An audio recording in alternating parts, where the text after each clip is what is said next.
Hello and welcome to the Stockout, your show at FreightWaves about CPG companies, supply chains, and CPG companies' supply chains.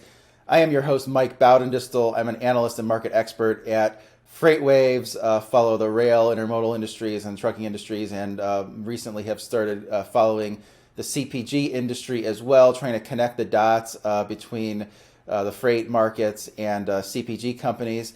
Today on the Stockout, I'm going to be going through a number of topics, including some of the recent results from some of the larger CPG companies that started reporting this week. This week we heard from General Mills and McCormick, reported earnings the last couple days. I think both of those results demonstrate that consumers are still shopping at grocery stores. They're not ready to abandon their kitchens just yet.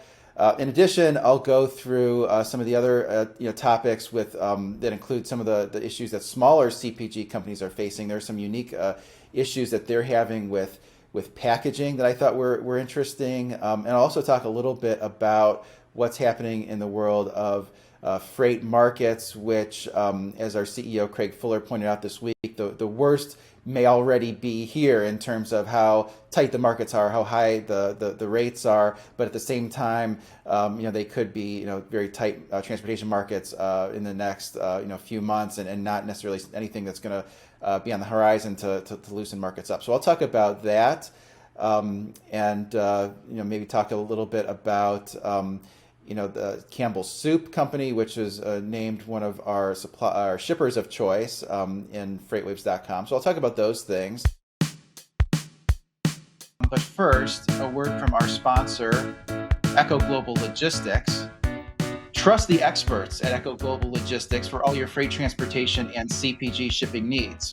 Whether you are a Fortune 100 CPG company or a specialty food manufacturer, Echo has solutions to fit your needs with their dedicated team, as well as EchoShip, a self-service shipping portal allowing you to quote, book, ship, and track. Echo has you covered. Technology at your fingertips and experts by your side 24 hours a day, 7 days a week. To find out how Echo can simplify your transportation management, please visit www.echo.com/CPG today. The first topic, I'll get right into it. General Mills, they reported Wednesday morning. And so, most of these CPG companies are going to report earnings like most companies do that are on sort of a calendar year, would start reporting kind of mid-July into August. General Mills, is on a different, calendar, year. So they reported Wednesday morning.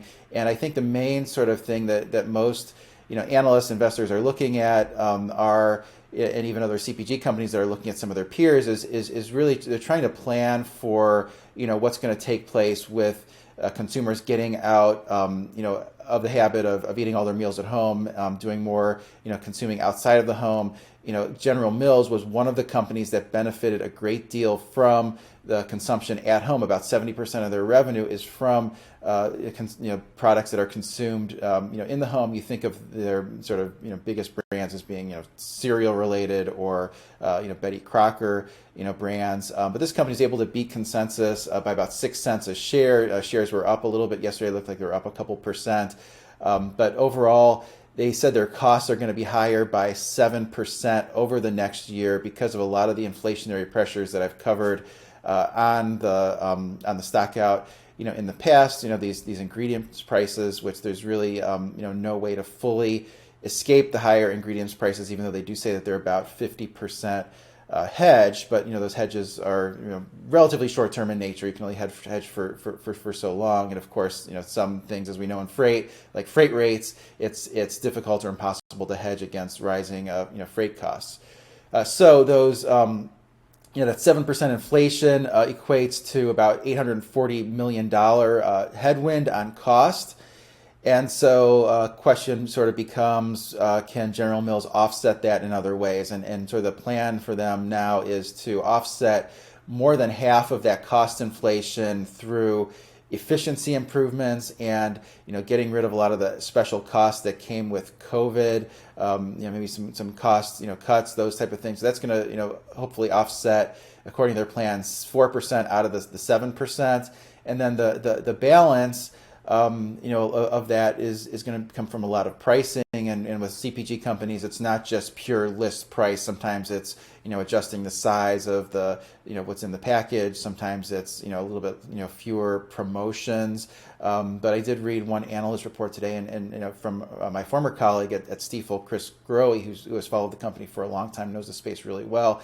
And he was pretty positive on the company's ability to offset some of the remaining cost pressure that's not going to be covered with COVID-related costs coming out with price increases, and thinks we can sort of make up most of the balance with a 1.5% increase in pricing, which they should be able to do given that prices are rising for pretty much everything. He's expecting more like a 2% increase in price. So, even though he has modeled the margin pressure to be a little bit of margin pressure this next upcoming fiscal year, says in balance it should be pretty muted, and a lot of that is due to timing issues of when some of those mitigation measures go into place. So I thought that was a good report from him that was fairly optimistic. And then when you look at some of these other statistics where they say comparable sales down 1 to 3%. So comparable sales would exclude the fact that they purchased Tyson's pet treat business and divested their European yogurt business. A decline of 1 to 3%, I think, is better than a lot of analysts were expecting. Profit expected to be down to 0 to 2% this year.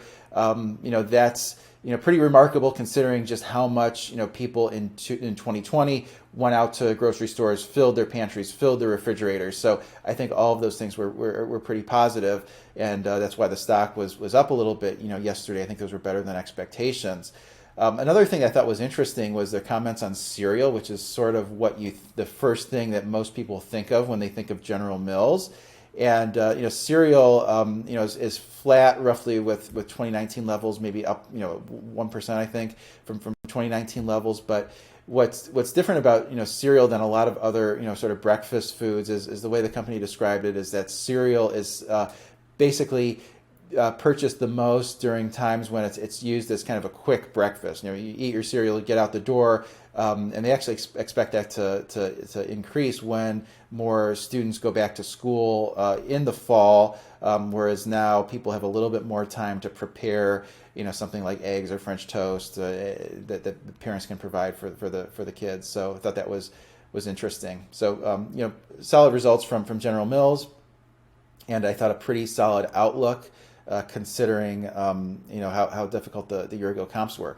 Moving on to McCormick. So McCormick, of course, the big spice company, they've struggled a little bit with stockouts where they had to ramp up manufacturing of spices for the consumer segment because so many more people were cooking at home. That demand surge, I think, was a little difficult to meet.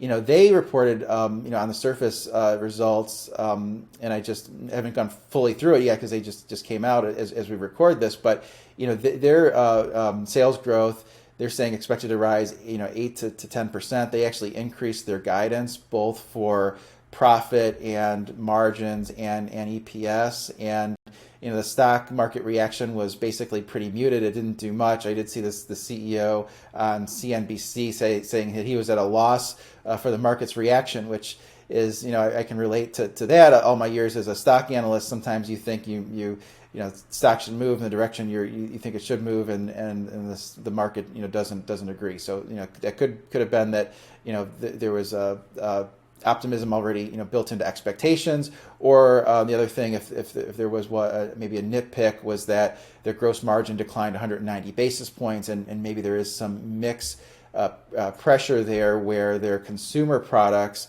are higher margin than their food service products, and the consumer products are the ones that are likely to decline, and the food service in sales and the food service products are likely to increase. So you have the higher margin business likely to decline, the lower margin business likely to increase, so you can have a negative mix impact there. And we'll see what some of these other companies report when they come in the next couple few weeks. I think in general, the CPG companies do seem to be performing better than most people have expected, and the more consumers are cooking from home versus pre-pandemic levels, and I think most CPG companies are not expecting behavior to fully go back to pre-pandemic levels with all the hybrid work schedules and people continuing to work remotely and work from home. Topic number two, the Chinese hogs population is back, and I think this is pretty important. And I think it has implications not just for pork products here domestically, but also agriculture products. And so basically the news is that China's hog population is now back to 98% of the level that it was at before the African swine fever hit in 2018, which decimated the China hog population. They had to cull about 40% of the Chinese hogs to prevent further spread. So it was a huge disaster, and this population is being rebuilt well ahead of schedule. Initially they were saying it was going to be 2023, so about 2 years ahead of schedule. And sort of in the interim, the Chinese have been importing lots of pork. From North America. The pork is a disproportionately large portion of the Chinese diet versus other types of meats if you compare it to other countries. And so they've had to import a lot of pork, but they've also had to import a tremendous amount of agriculture products, things like corn and soybeans, which are grown in throughout the central U.S. and central Canada. So that created a huge demand, and actually it has been enough to really increase the prices of those commodities. Now those commodities have also been impacted by droughts in certain areas like in South America, and now we have all this drought in the western U.S. But still the corn prices, corn futures and soybean futures, they're down. Corn is down 25% from its high on May 7th, and soybeans are down about 20% from their high. So I think that's good news for CPG companies that rely on those same ingredients, for their products. And so with those being off the highs, I think that's maybe one vote in the camp of this inflation, at least to an extent, could be somewhat temporary. I think I think that's positive, positive news for CPG companies. You're also seeing some other commodities that are not related to CPG, start to crack a little bit. I think the other big one was lumber prices. I don't think lumber is terribly related to CPG companies, but you do have seen those decline quite a lot from their high, and I think in May it was or it was June that was the 40% drop. So it was the biggest 1 month drop. Of course, biggest 1 month drop from a very high level. But it does seem to suggest that when you have some of the acute inflationary pressures for certain inputs in our economy, that to the extent that the market can rebalance those things by increasing plantings like we've seen with agriculture, or increasing the throughput of the sawmills like we saw with lumber, that I'm starting to think that maybe there are at least some components of the inflation may be temporary. You're also seeing a lot of the states wind down their extended benefits programs, which it should help get people back to work. Of course, the CPG companies have struggled to get employees to show up to work. So I thought all of those things were positive news from a CPG company perspective. This next topic here was something I wrote about for the newsletter that went out Tuesday morning, which is some of the smaller CPG companies are having issues with packaging that I think are worse than what some of the larger companies are dealing with. And I talk about one company called Isla, which is a startup company that does skincare. And the reason I bring that up is what they described with their packaging, I thought was maybe emblematic of what a lot of the smaller CPG companies are going through.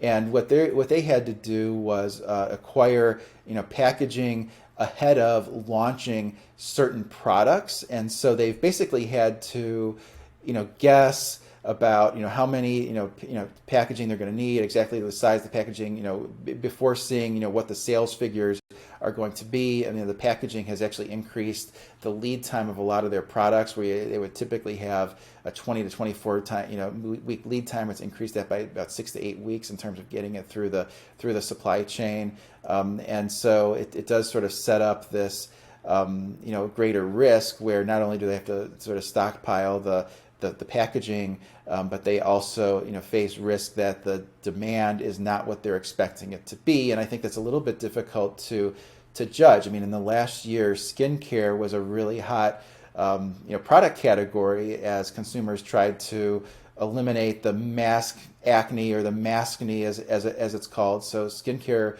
was a segment that actually posted a lot of growth in the past year, and I think with the startup just in general, it's hard to predict how quickly their sales are gonna grow. So I think that's interesting that the smaller CPG companies, I think, are having a little bit harder time securing packaging. It's similar to what we've seen earlier with the aluminum can shortage, where the big brewers, the AB InBevs of the world, were able to secure enough aluminum cans because they're the most important customer of a company like Ball, which produces aluminum cans. But a lot of the smaller microbrewers really struggled to secure aluminum cans. So I think at least the smaller CPG companies are still facing those issues with packaging. Topic number 4 here, technological breakthroughs could enhance recyclability of non-food grade plastics. I also thought this was an interesting thing that I wrote about for the newsletter earlier this week. There's a French biochemistry company called Carbios, which has developed a superior recycling technique where they essentially break down the plastic to the molecular level. And in doing so, it enables the recycled plastic to have the same integrity as the initial product, so you don't have that degradation that you would typically see. And maybe more importantly, it makes it so the non-food grade plastics, such as polyester from clothing or carpet, that those could actually be recycled into food grade plastic bottles, which is a pretty big deal for countries that don't have very high compliance with recycling. And I think the U.S. is probably one of those countries. And it could cause plastic bottles to regain some share or take share from aluminum cans. I mean, the last several years, more beverages have gone into aluminum cans than plastic, particularly for the new products. The CPG companies have sort of favored aluminum cans because they could have the advertising on the can, and they're a little bit easier to store. But one of the reasons certainly was just the recycling compliance is much higher for aluminum cans, for whatever reason, and aluminum cans can be recycled faster in terms of turning around new recycled products. So it's interesting to see if that will take hold. I think one thing that gives it credibility was that Pepsi and Nestle Waters and some of these other big CPG companies have backed this. So it's definitely something that sort of caught my attention. I think it should catch the attention of people in the industry. Topic number 5 is a little bit of an update on the freight markets. One thing that caught my attention from FreightWaves.com was a quote from Craig Fuller on the current freight market and outlook, and so I'll read this to you. He says, for inflationary concerns related to freight, the worst is already here. Everyone is frantically trying to add capacity. It means carriers are frantically trying to add capacity. While shippers won't see rate relief anytime soon, we are unlikely to see similar freight inflation beyond today's levels. So that's kind of a good news and a bad news story from the CPG company's perspective. The good news is it's not going to get any worse, probably. But at the same time, the freight rates probably aren't going to fall off a cliff either. And just to add some detail there, I mean, the carriers, normally when you get into a situation like this, the carriers add lots of capacity, but there's some constraints there currently. One of those constraints is getting the trucks.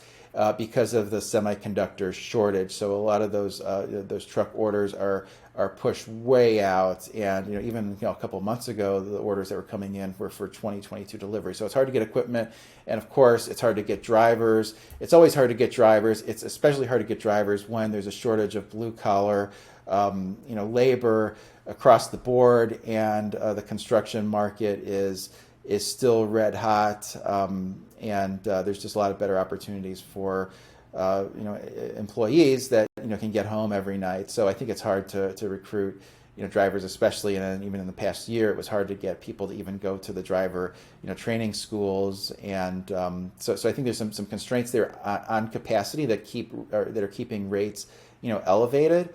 And then, for demand, I thought Flexport put it really well the other day when they said that so many products have been ordered by consumers that have not been delivered. It's like a debt of products that still, have to get, paid. So that keeps the demand, high for, an extended period of time. So those factors are keeping, rates, high. But at the same time, what at this point would cause the market to take another step up is a little hard to imagine. Stock market's already at a very high level. People are already getting raises. There's probably, if anything, there's going to be winding down of some of the benefits. And you think that maybe some of the imports that would normally come in this fall have already come in earlier. So it's a little hard to say, well, what's going to be this next step up. If anything, you could have a step down in freight demand, just as people spend a little bit more money on travel. When I've been to the airport, it's been hard to find a parking space at Dallas Love Field. And people spend more money on services. You are going to see a reallocation, I think, back to some of the sectors of the economy that just drive a lot less freight. Topic 6, the last thing I have for you, this will be quick. Campbell's Soup Company, a shipper of choice profile, is up on FreightWaves.com. This was written up by our journalist, Clarissa Hawes, who follows the trucking and brokerage industries very closely. But Campbell's Soup Company, and what shipper of choice means is essentially a company that works with carriers to fight driver detention, provides good facilities for drivers when they come into their facilities. They help them remove inefficiencies from their supply chain. So all those things are really important. And one thing that I've taken away from my time covering transportation is that it's not all about rates. It's not all about which shipper pays the most. It's also about ones that fit into carriers' networks, and unload the trucks quickly so the trucks can keep moving. That are just places where drivers want to go to. So all those things are really important, and I'll continue highlighting those as they come up. Clarissa also highlighted that Campbell's is dealing with inflationary pressures. She highlights steel, aluminum, glass, agriculture products, proteins, and other commodities. So a lot of that also is packaging related. So even some of the big companies, some of the biggest companies, they're maybe able to secure the packaging better than I talked about earlier with Isla Beauty, but at the same time, they are facing rising costs for those items. So with that, that's what I have for you today, and I hope everyone has a great 4th of July weekend, and we'll be back on next Friday to talk about whatever arises in the world of CPG companies and their supply chains. Thank you.